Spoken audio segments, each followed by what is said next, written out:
So this is going to be part one of probably many parts of my jail series, talking about my jail experiences last year. The year before, I guess now that it's 2020, crazy. So last year I was super manic. I was semi-psychotic.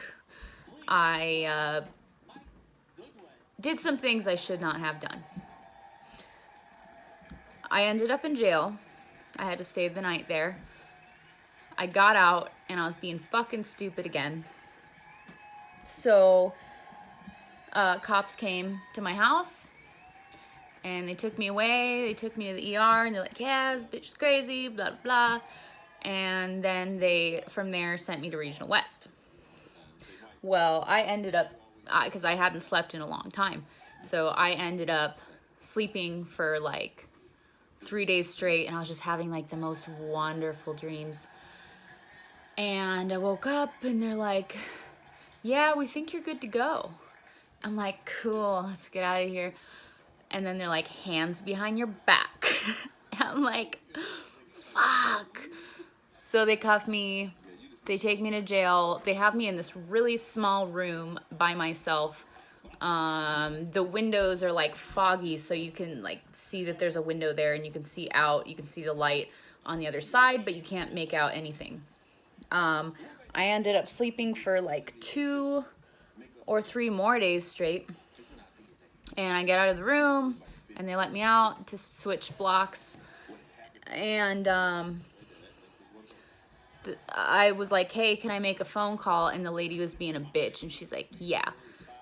And I was like, okay, how do I do that? And she's like, you need to figure it out yourself. And I'm like, well, I've kind of never been to jail before and I'm not sure how this works. So if you could help walk me through it, that'd be nice of you. Like, what the fuck? And she's just being a bitch. But anyway, so they take me to, I think it's block 14. 6? 14? I was in room 6, block 14. And they walk me in there and I'm still like tired as fuck, like just felt like I was still half asleep. And they walk me in there and they're like, this is your roommate. And I'm just like, oh, fuck it. Cool, she's white. Like 95 probably % of the inmates in the jail are Native American. So I was like, yes, a fellow white girl. And she was super cool and she's like Catholic and we really, really got along. She's like, I knew that we would just get along famously like the moment you walked in. And I was like, yes, you're awesome. And fuck, I don't even know, like there's so much that happened within the span of time and it's all kind of like clumped and mixed together now in my consciousness. But one night, so I began to see like really strange activity from outside of my window, like right below where the parking garage begins, and like that's where all the cops come in and out. And I started to see like big black SUVs, totally black and shiny with tinted windows, pulling up, and people like regular guys in regular trucks with assault rifles and fucking like pesticide control like vehicles and things like that. And they were all like meeting below my window and they had the fucking like guns and stuff and they're talking and I'm like freaking out because I'm like I'm getting manic again and I'm like, what is going on in this town, in this world that I don't know about? Like, this is fucking weird. And so I started to become really manic again and I wasn't sleeping. Well, I would stay up all night trying to give myself like tattoos with a sharp pencil. I actually carved an X on the back of this hand, trying to make a tattoo. I had to get it actually tattooed because it just turned into a scar. XO. But yeah, so I spent my time like trying to scratch tattoos into my skin and writing poetry, and I wrote my roommate all of these nice little letters and encouraging stuff. And there's one night I was writing, and I turn around to just like check on my roommate, make sure she's sleeping okay. And I look at her face, and there is a hologram right above her face, probably like this far away. There is a hologram of an old woman, an old sweet lady.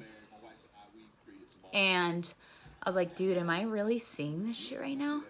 And so I turn back around, I look at my writing, and I'm like,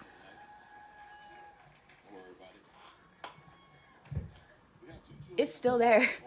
A fucking like old lady hologram, sweet old lady sleeping, was still on her face. And I'm like, what the fuck? And so like in the jail cell that you're in, there's bunk beds. And then over here, there's like a desk with like a stool. And then over here by the door that you go in and out of, there's a toilet. And it's very humbling when you learn to have to shit and piss and take out your tampons in front of your cellmate. Very humbling. Something that you got to get used to. So I was sitting there on the toilet in the middle of the night, and she is like moaning and crying in her sleep, and I'm like, what's wrong? And I was really concerned, like I really cared about her. And she's like, bad dream, like half asleep. She's like, bad dream. And I'm like, what happened? And she's like, she starts to wake up, and she's like, well, I had a dream that I went into this market and there was this sweet old lady, but she came up behind me and she held her hand over my mouth. And I was like, why would you be scared of a sweet old lady? And she's like what I pictured is like, if you've heard of sleep paralysis, some people, when they're in their half awake, half asleep state in sleep paralysis where they can't move, some people see an old hag, a scary old witch hag sitting on their chest so they can't fucking breathe. People actually see that shit. People actually do. So I pictured like this old hag. And she's like, I was like, why would you be scared of a sweet old lady? And she's like, because she was holding her hand over my mouth so hard that I couldn't talk and I couldn't scream and I couldn't say anything. I'm like, holy shit. And so me and my roommate started to butt heads because I was losing my mind and she didn't understand what was going on with me. And all my towels and all my clothes were dirty from trying to get myself tattoos with like rubbing like pencil lead all over and fucking Vaseline and whatever the fuck I was doing with that shit. And I was like, hey, you know, I just washed my hands, like my, all my clothes are dirty. Can I dry my hands off on your towel? And she's like, no, I'm gonna take a shower soon, so no. And I was like, I stop. I think to myself, wow, that's really petty. And then I turn around and naturally my instinct is to dry my hands off with the towel. So I don't remember doing this, but I was just like, wow, that's really petty. Turn around and just dry it off right in front of her. And she was fucking pissed, dude. We got into it and she's like, it's a fucking respect thing. Like, and she started to get all like thinking she's all gangster and shit. She's like, it's a fucking respect thing. Like, you just dried your hands with my towel even after I told you not to. I was like, dude, you don't understand. Like, I'm losing my mind. I don't remember doing that. Like, I'm really sorry, blah, blah, blah. And then, so we start to get into it. And I'm like, I went out to the guard and I was like, hey, I've got a problem with my roommate and I want a new one. And he's like, well, do you have a problem in there or out here?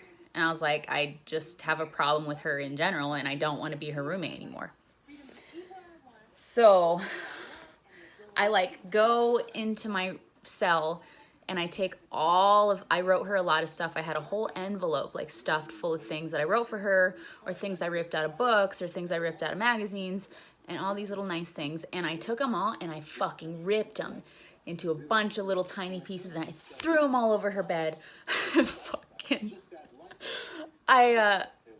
went out and I told my best jail girlfriend, Taylor, I told her what I did, and she's like, dude, you need to go pick that up right now. You're getting in some fucking trouble. So I went and picked it up and threw it all in the trash. I'm like, whatever. This is where the video ends, because this is gonna be like a 4 or 5, maybe 6-part series. So jail experiences part 1.